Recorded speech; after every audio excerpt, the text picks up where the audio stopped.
ಇನ್ನು ನೆನೆಸಿಟ್ಬಿಟ್ಟಿದ್ದೀನಿ. 4 ಅವರ್ಸ್ ಆಯಿತು ಆಲ್ಮೋಸ್ಟು. ನೋಡಿ ಎಷ್ಟು ಚೆನ್ನಾಗೆ ಇದು. ಸೊ ಇವಾಗ ನಾನು ಇದು ಒಣ ಬಟ್ಟೆ ಮೇಲೆ ಹಾಕಿಬಿಟ್ಟು ತೇವಾಂಶನ ತೆಗಿತೀನಿ. ಆಮೇಲೆ ಏನು ಮಾಡಬೇಕು ಅಂತ ಹೇಳ್ತೀನಿ. ನೋಡಿದ್ದೀನಿ ಇವಾಗ ವೈಟ್ ಬಟ್ಟೆ ಮೇಲೆ ಈ ಥರ ಹಾಕ್ತಾ ಇದ್ದೀನಿ. ಇದು ಸ್ವಲ್ಪ ಅಂದರೆ ತೇವಾಂಶ ಹೋಗುವವರೆಗೂ ಒಂದು 5 ಮಿನಿಟ್ಸ್ ಆಗುತ್ತೆ ಅಷ್ಟೇ. ಇವಾಗೆಲ್ಲ ವರಮಹಾಲಕ್ಷ್ಮಿ ಬಂತು, ಅದಕ್ಕೆ ಏನಾದರೂ ತಿಂಡಿ ತಿನಿಸುಗಳು ಮಾಡ್ತೀವಲ್ಲ, ಅದಕ್ಕೆಲ್ಲ ಬೇಕಾಗುತ್ತೆ. ಗೆಸ್ ಮಾಡಿ ಕಮೆಂಟಲ್ಲಿ ಹೇಳಿ ನನಗೆ.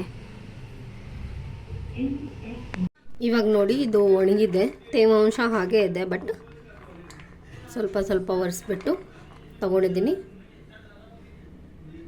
ಚೆನ್ನಾಗೆ. ಇವಾಗ ನಾವು ಏನು ಮಾಡಬೇಕು ಅಂತ ನಾನು ಹೇಳ್ತೀನಿ.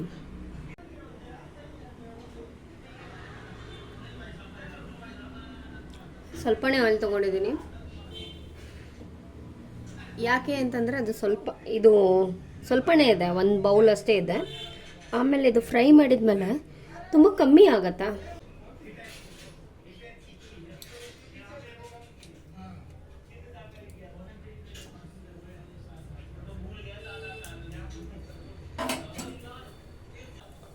ಸೊ ಆಯಿಲ್ ಬಿಸಿ ಆಗ್ತಾ ಇದೆ,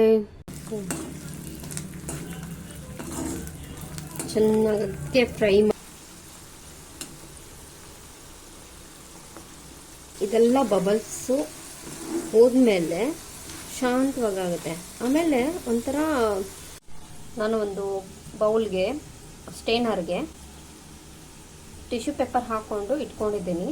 ಯಾಕೆಂತಂದರೆ ಸೊ ಗ್ಯಾಸ್ನ ಆಫ್ ಮಾಡಿಬಿಟ್ಟು ಇವಾಗ ನೋಡಿ ಸೌಂಡ್ ಬರ್ತಾ ಇದೆ.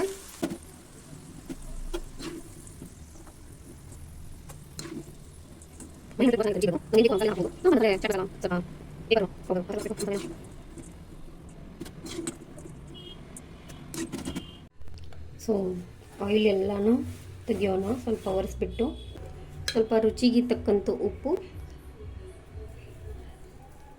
ಸ್ವಲ್ಪ ಆಯಿಲ್ ಇದ್ದರೆ ಉಪ್ಪು ಮತ್ತು ಖಾರ ಎಲ್ಲ ಚೆನ್ನಾಗಿ ಮಿಕ್ಸ್ ಆಗುತ್ತೆ. ನೋಡೋಣ.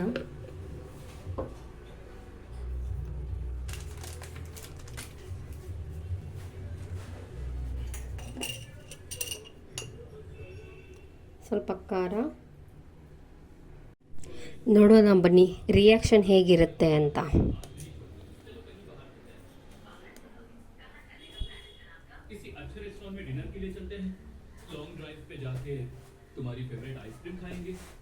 ತಗೋ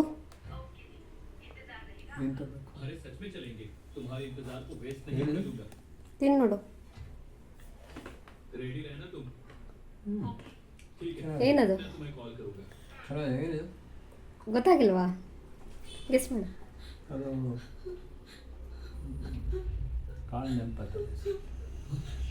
ತಿಂದಿದ್ಯಾ? ಸೊ 100% ಚೆನ್ನಾಗಾಗಿದೆ ನನ್ನ ರೆಸಿಪಿನ.